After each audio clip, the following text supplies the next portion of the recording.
욥기 32장을 보면 욥과 욥의 친구와 엘리후의 이야기가 있는데요. 욥과 친구들의 긴 대화가 이제 끝나게 됩니다. 그리고 갑자기 정적이 흐르는 듯한 분위기가 31장과 32장 사이에 흐르게 됩니다.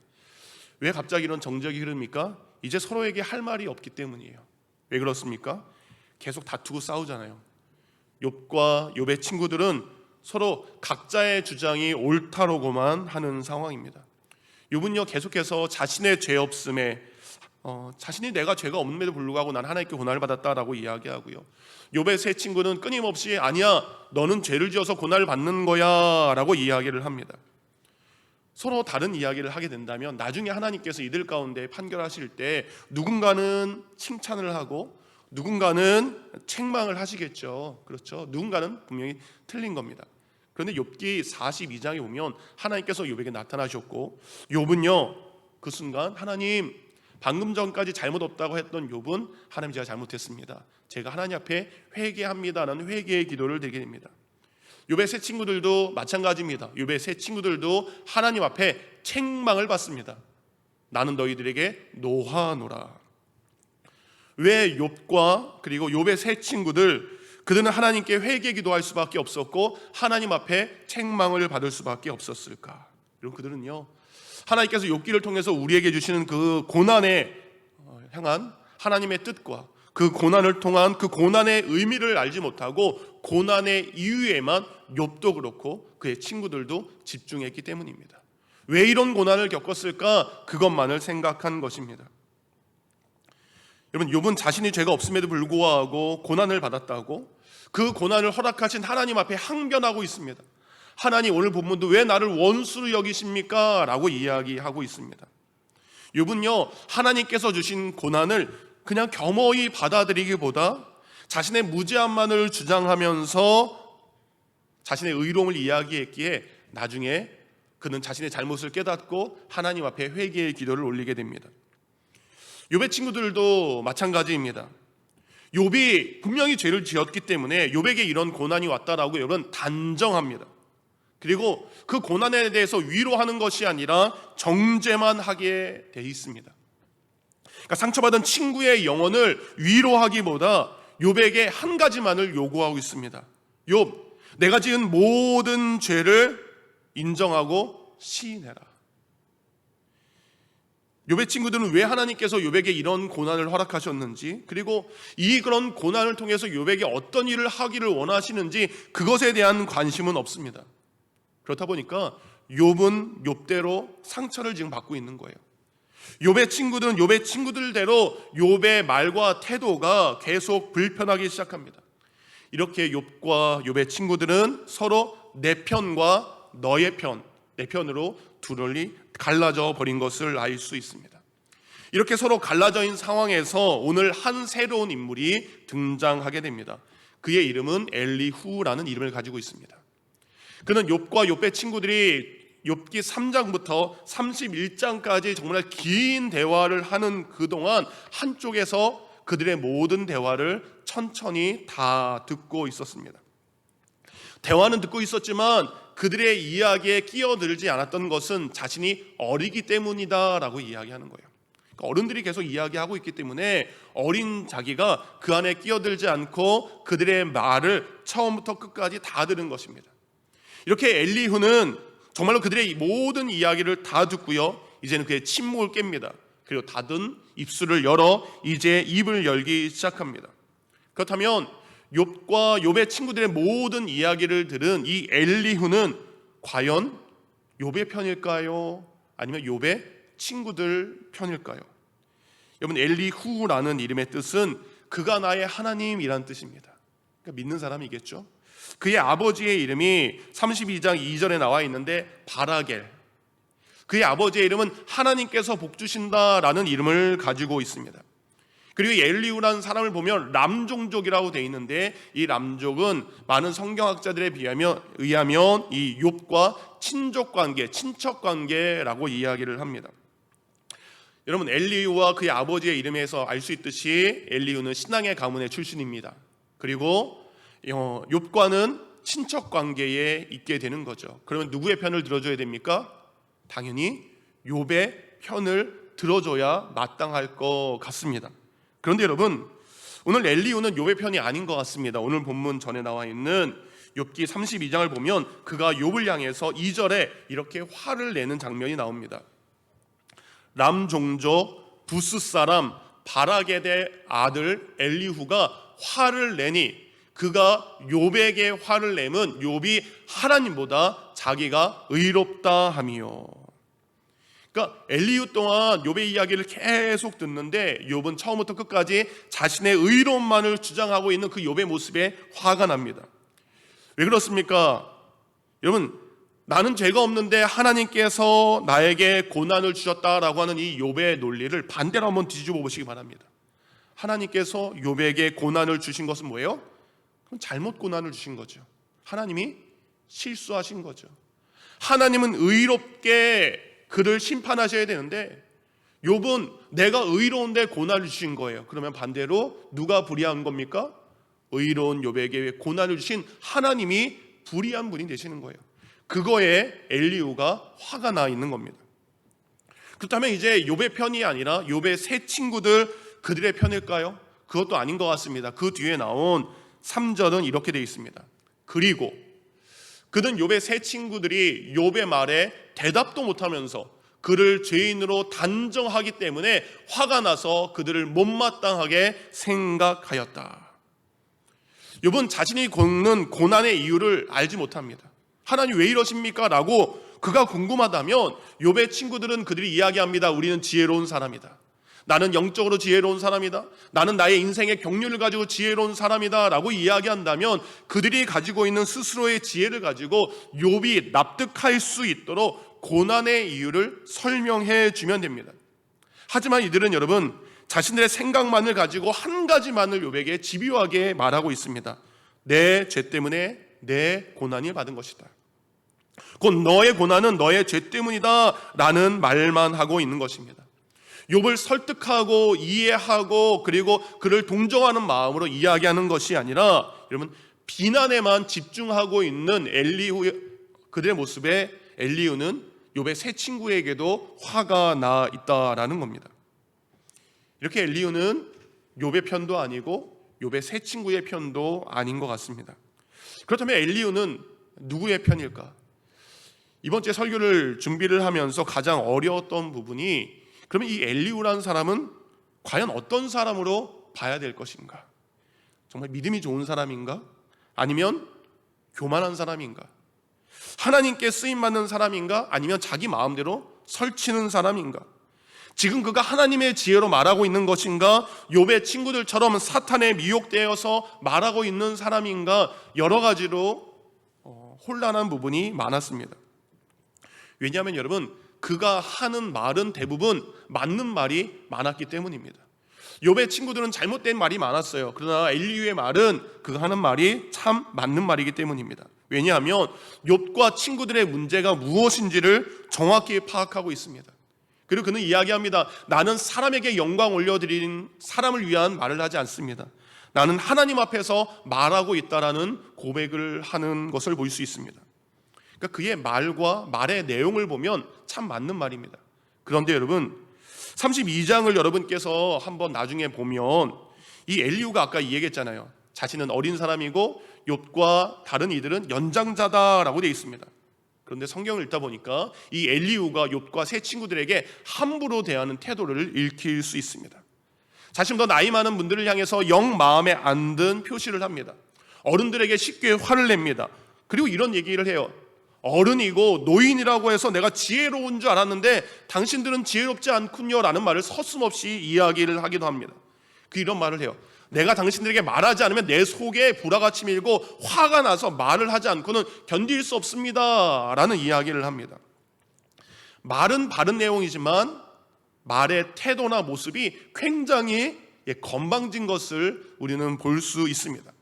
그래서 여러분 많은 성경학자들이 이 엘리후를 평가하는 게 세 가지 부분으로 나눠지게 됩니다.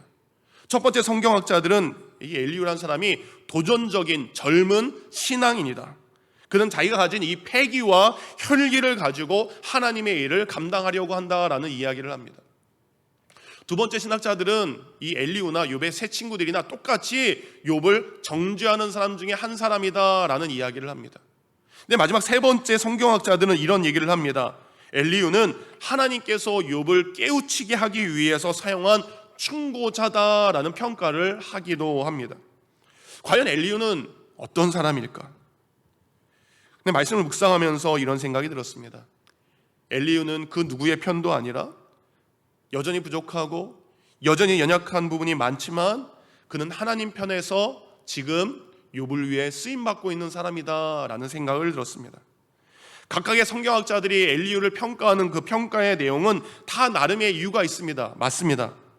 그런데 여러분, 저는 하나님께서 이 엘리후를 통해서 욥에게 무엇을 이야기하냐, 욥이 겪는 고난의 이유를 정확하게 설명을 하고 있습니다. 왜 우리가 고난을 겪어야 되는지, 하나님께서 욥에게 왜 고난을 주셨는지 그 말씀을 정확하게 전달하고 있습니다.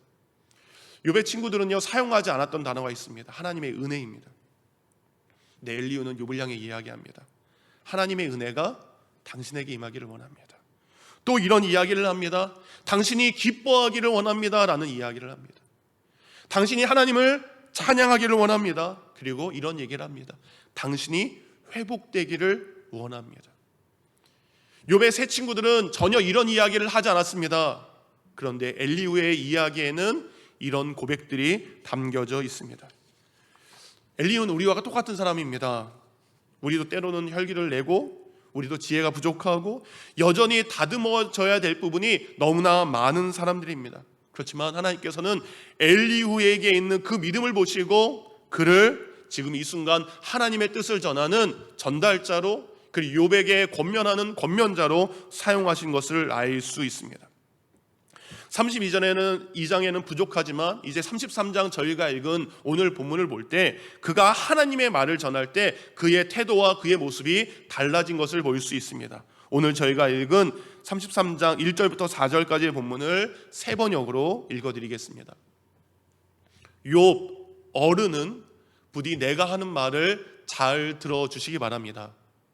내가 하는 말 한마디 한마디에 귀를 기울여 주시기 바랍니다. 이제 내 마음속에 있는 것을 말할 준비가 되었습니다. 내 입속에서 혀가 말을 합니다. 나는 지금 진지하게 말하고 있습니다. 나는 진실을 말하려고 합니다. 하나님의 영이 나를 만드시고 전능하신 분의 입김이 내게 생명을 주셨습니다.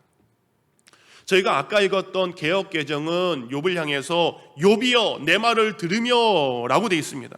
그러니까 욥을 향한 존중의 마음이 표현되어 있지 않습니다. 그러나 여러분, 원어에 조금 더 가깝게 번역된 이 세 번역 성경은 욥을 욥 어른이여 라고 표현을 하는 공경과 존경의 표현이 분명히 기록이 되어 있습니다. 그러니까 32장에는 자신감 넘치는 모습 때문에 여러 약점과 부족한 모습이 보였지만 이제 33장에는 그가 누구의 말을 전합니까? 내가 전하는 것이 하나님의 말이기에 그는 욥을 향해서 예의 있게 그리고 진지하게 그리고 공손한 태도를 가지고 전하는 것을 알 수 있습니다. 내가 내 말을 하는 거라면 잘못 말할 수 있습니다. 그러나 그는 이야기합니다. 내가 이제 말하는 것은 나를 창조하신 하나님께서 내게 해주신 말을 내가 당신에게 하는 것입니다 라는 진지한 고백으로 이어지게 됩니다. 그러니까 욥의 입장에서는요, 예전에 세 명의 친구들은 대화를 시작하자마자 뭐부터 얘기했어요? 네가 잘못했어, 네가 죄를 지었어 라는 말을 먼저 시작하니까 마음이 다치게 되죠. 그런데 엘리후는 욥의 마음이 열릴 수 있도록, 그와 허탄하게 진심으로 이야기할 수 있도록 지금 다른 모습으로 다가가고 있고, 욥이 마음을 열 수 있도록 존중과 진실된 마음을 가지고 입을 열기 시작합니다. 6절과 7절입니다. 보십시오. 하나님이 보시기에는 어른이나 나나 똑같습니다. 우리는 모두 흙으로 지음을 받았습니다.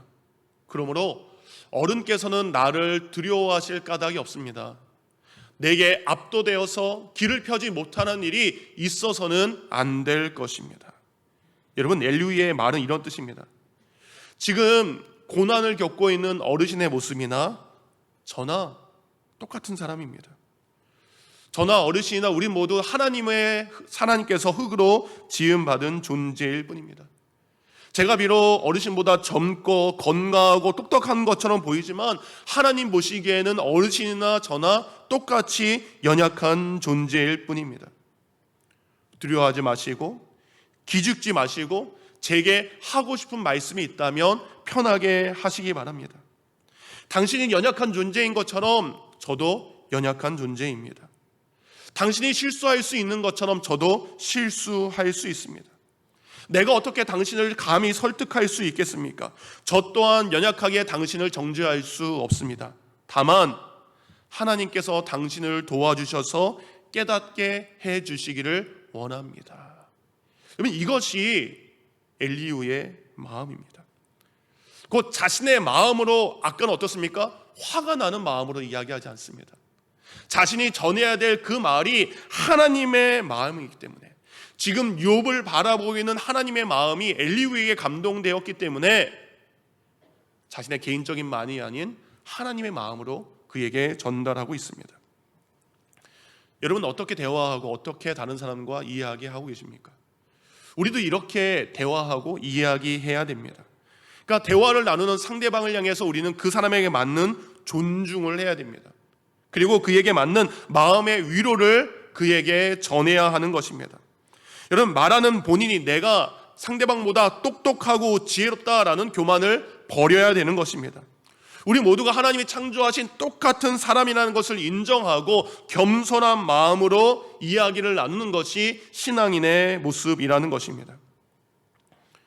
우리 예수 믿는 사람은 우리 안에 누가 계십니까? 성령 하나님이 계십니다. 성령 하나님이 우리 안에 계시기 때문에 우리는 말을 할 때에 누구의 말로, 내가 하고 싶은 말을 그 사람에게 하는 것이 아니라 내 안에 계신 하나님께서 그에게 하고 싶은 말을 전하는 것이 믿는 자의 모습입니다.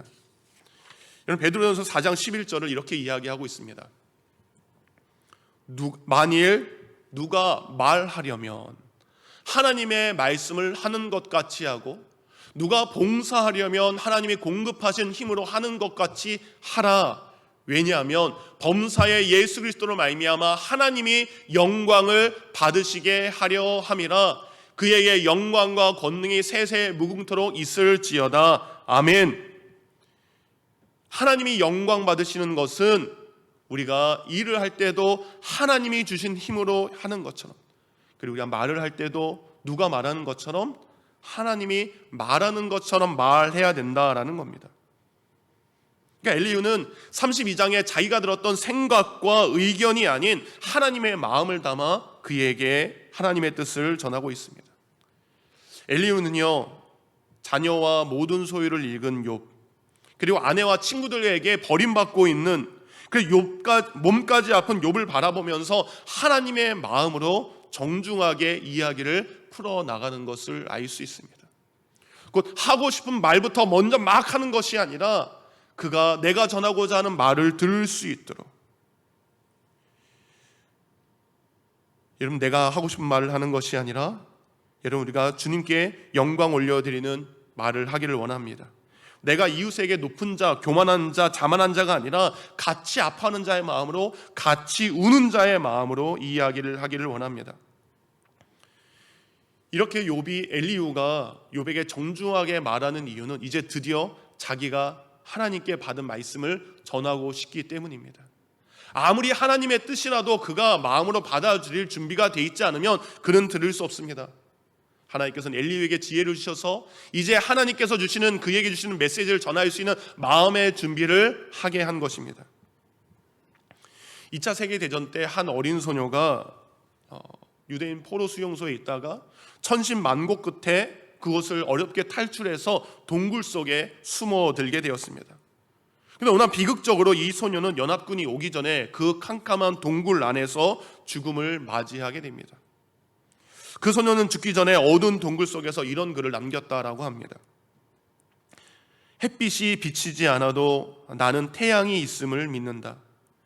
비록 느끼지 못해도 나는 사랑이 있음을 믿는다. 비록 침묵하셔도 나는 하나님이 살아계심을 믿는다라는 고백을 합니다. 소녀의 이런 고백은 시련 가운데 욥이 경험하는 고통과 유사합니다. 왜냐하면 하나님은 아무런 음성이 지금 들리지 않기 때문입니다.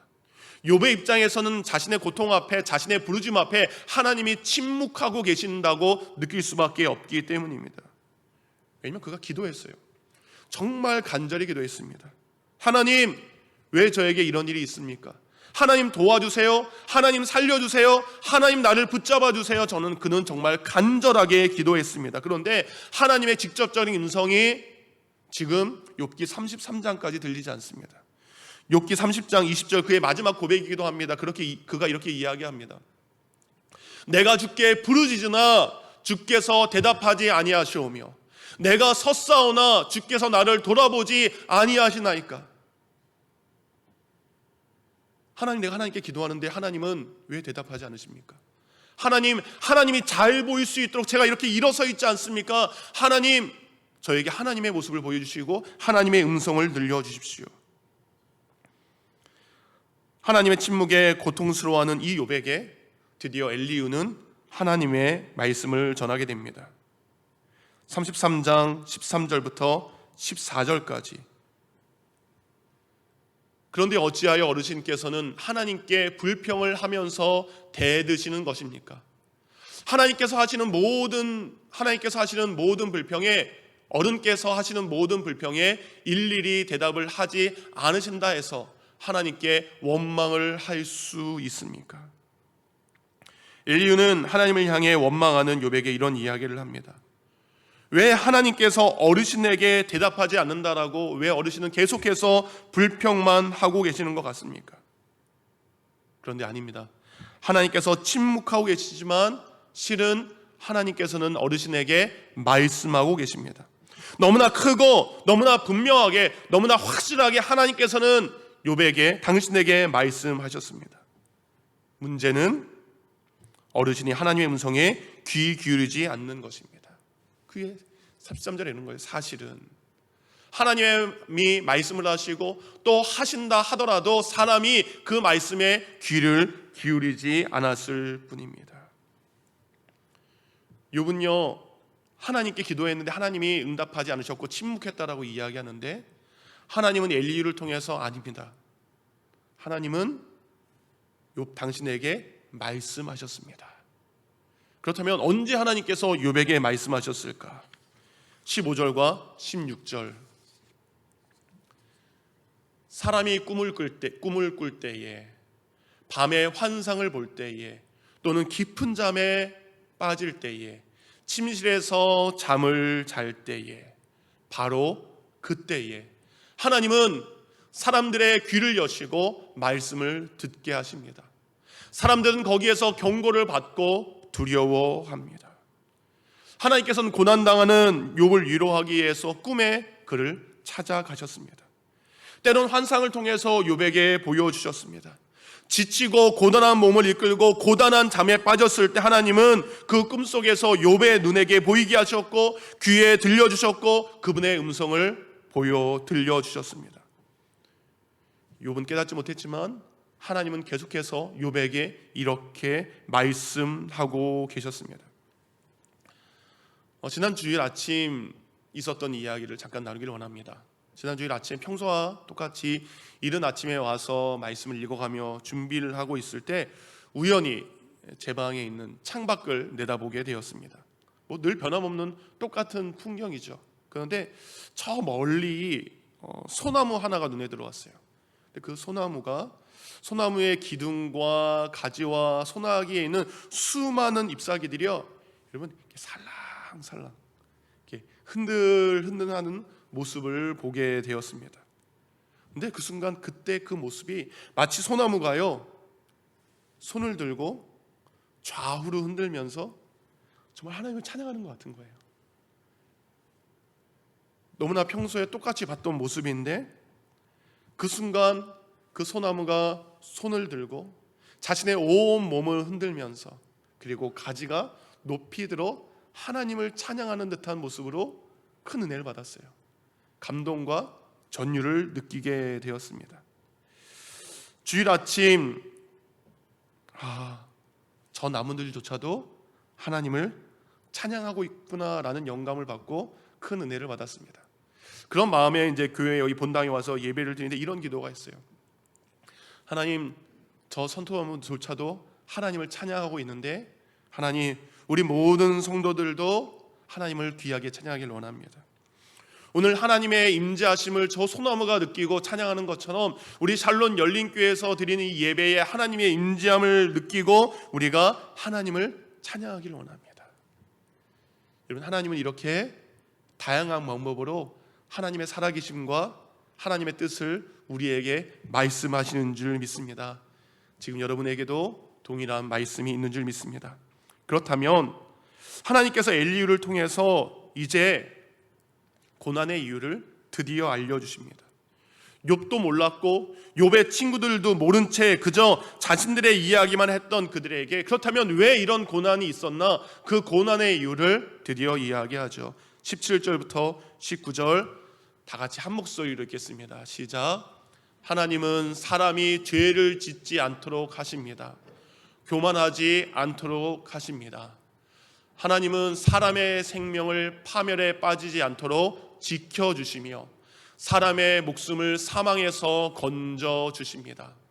하나님은 사람에게 질병을 보내셔서 잘못을 고쳐주시기도 하고 사람의 육체를 고통스럽게 해서라도 잘못을 고쳐주시기도 합니다. 아멘. 때로 우리 인생에 고난이 찾아오는 것은 하나님께서 우리로 하여금 죄를 짓지 않게 하기 위해서, 우리가 하나님 앞에 교만하지 않기 위해서 고난을 주십니다. 파멸과 죽음에서 건져주기 위해서 고난이 우리에게 찾아오는 것입니다. 어쩌면 하나님께서 우리에게 어떤 순간 질병을 주신 이유는 그 질병을 통해 우리의 잘못을 고치고 육체의 모습을 고통스럽게 해서라도 우리의 잘못을 고쳐주시는 그 고난을 우리의 영적 도구로 사용해서 우리를 치유하시고 회복하시고 우리로 하여금 성숙하게 하시는 것이 바로 욥에게 고난을 주신 이유입니다. 존 파이퍼 목사님은 이 고난에 대한 이 엘리후의 가르침을 이렇게 이야기하고 있습니다. 엘리후의 설명을 따르면 하나님께서 고난을 주신 이유는 두 가지입니다. 하나님은 바로 이 두 가지의 방법으로 이야기하십니다. 하나님은 첫 번째, 하나님의 말씀을 통해 우리 인간들에게 말씀하십니다. 두 번째, 하나님은 고난을 통해 우리에게 말씀하십니다. 여러분, 사람이 하나님의 말씀을 듣고 훈련받는 것처럼 아울러 우리는 고난을 통해 하나님의 말씀을 듣고 그것을 통해 우리의 믿음이 성장할 수 있다는 겁니다. 곧 엘리후는 우리가 하나님의 말씀을 듣는 것과 그리고 우리가 하나님께서 주신 고난을 겪는 것, 그것의 목적이 동일하다는 것입니다. 우리가 하나님의 말씀을 귀하게 여긴다면 때로 우리 인생에 찾아오는 고난도 하나님의 뜻으로 받아들여야 된다는 겁니다. 왜냐하면 고난의 목적은 책망하고 정죄하는 것이 아니라 우리를 구원하고 우리를 살리기 위한 하나님의 뜻인 줄 믿습니다. 엘리후는 하나님께서 욥이라는 의인이 겪는 고난을 통해서 의인을 하나님께서 훈련하신다는 것을 우리에게 말씀하고 계십니다. 여러분, 우리가 예수 그리스도의 거룩한 보혈로 우리는 구원받은 의인입니다. 믿으시기 바랍니다. 그런데 여러분, 우리가 예수 피로 구원받은 의인이지만 여전히 우리 마음속에는 날마다 올라오는 잡초처럼 뽑아야 될 죄악의 모습들이 너무나 많습니다. 내가 예수 그리스도의 이름으로 구원받았지만 여전히 우리는 뭡니까? 의로운 죄인의 삶을 살아가고 있는 것입니다. 의롭다 인정은 받았지만 여전히 우리 안에 죄가 있기 때문에 그 죄를 다스리기 위해서, 그 죄를 이기게 하기 위해서 고난을 우리에게 허락하신 것입니다. 그렇다면 이런 고난을 주신 것은 무엇입니까? 하나님께서 우리가 하나님의 자녀인 것을 깨닫게 하기 위한 하나님의 사랑입니다. 히브리서 12장 6절과 8절 우리 함께 읽겠습니다. 시작. 주께서는 사랑하는 사람을 연단하시고 아들로 받으신 사람마다 채찍질 하신다라고 하셨습니다. 연단을 견뎌내십시오. 하나님께서 여러분을 아들들 같이 대하십니다. 아버지가 연단하지 않는 아들이 어디 있습니까? 아들이 받는 모든 연단을 여러분이 받지 않는다면 여러분은 사생자이며 아들이 아닙니다. 그러니까 욥이 고난을 받는 증거는 하나님이 욥을 버렸다라는 증거가 아니라 그를 더욱더 사랑하신다는 하나님의 증거인 것입니다. 욥이 그것을 몰라서 하나님 앞에 항변했어요. 그런데 엘리후의 이야기를 듣고 욥은 나중에 이렇게 고백합니다. 욥기 42장 3절, 우리 다 같이 읽습니다. 시작. 잘 알지도 못하면서 감히 주님의 뜻을 흐려놓으며 한 자가 바로 저입니다. 깨닫지도 못하면서 함부로 말을 하였습니다. 엘리를 통한 하나님의 음성을 들은 욥이 이야기하는 거예요. 하나님, 제가 잘 알지도 못했으면서, 제가 주님의 뜻을 잘 알지도 못하면서 저는 하나님 앞에 교만했습니다. 그 교만한 사람이 저였습니다. 제가 깨닫지도 못하면서 함부로 말을 하였습니다. 그동안 자신이 하나님의 뜻을 알지도 못하면서 함부로 말한 것을 그는 회개하게 됩니다. 말씀을 마칩니다.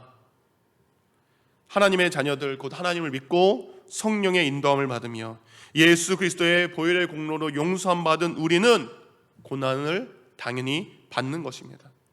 여러분 인생에 찾아온 고난의 종류는 정말 다양할 것입니다. 사람을 통해, 물질을 통해, 건강을 통해, 환경을 통해, 여러 가지 일들을 통해 고난의 종류는 참 다양합니다. 그런데 그 고난이 찾아올 때마다 고난은 형벌이 아니라 하나님의 사랑임을 기억하시기 바랍니다. 내가 하나님의 자녀인 것을 기억하시기 바랍니다. 여러분, 모든 훈련 자체는 너무나 힘이 듭니다. 그런데 그 훈련은 나를 망치고 나를 파괴하는 것이 아닙니다. 나를 성숙한 자로 만드는 것이 훈련인 것을 잊지 마시기 바랍니다. 고 오카노 목사님은 하나님께서는 고난을 하나님과 우리 사이의 대화의 통로로 사용하신다라는 이야기를 했습니다. 우리가 하나님과 대면하지 않고, 우리가 하나님께 기도하지 않고, 우리가 하나님의 얼굴을 구하지 않고 하나님께 기도하지 않으니까 하나님께서는 때로는 고난을 통해서 우리와 대면하기를 원하신다는 겁니다. 사랑하는 성도님들, 고난을 통해 하나님의 얼굴을 대면하시기 바랍니다. 욥이 오늘 이렇게 자신의 고난의 의미를 깨닫게 된 것, 누구 때문입니까? 하나님께서 사용하신 엘리후를 통해서입니다. 욥기 42장 7절을 보면 하나님께서 욥의 첫 번째 친구였던 엘리바스에게 이런 이야기를 합니다. 엘리바스에게 이르시되 내가 너와 내 두 친구에게 노하노라. 그러면서 하나님께서는요, 욥의 세 친구들에게 이야기합니다. 너희 세 명은 욥에게 잘못을 용서하는, 구하는 번제를 드려라.